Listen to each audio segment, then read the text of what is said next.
আসসালামু আলাইকুম ওয়া রাহমাতুল্লাহি ওয়া বারাকাতুহু।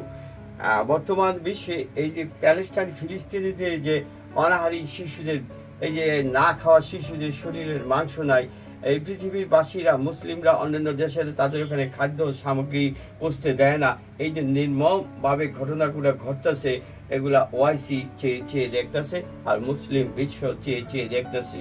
আর ভারতীয় অনেক মসজিদ, অনেক মাদ্রাসা ভেঙে দিচ্ছে, এগুলোও দেখতেছি। তাই ওয়াসির কাজ কি? আমায় আপনাদের সাথে নেই, আমি বলবো পৃথিবীতে মুসলিম জাতিসংঘ তৈরি হোক, তাহলে মুসলিমের নির্যাতন এগুলো বন্ধ হবে। আর মুসলমানরা সাধারণত বিভিন্ন ধর্মের লোকদেরকে তারা ভালোবাসে, ওদেরকে নিরাপত্তা দেয়, ওদের সাথেই তারা জীবন সুন্দর করে, এটা আমাদের কোরআনে উল্লেখ আছে। মুসলিম কখনো ভিন্ন ধর্মের মানুষকে অত্যাচার নির্যাতন করে না।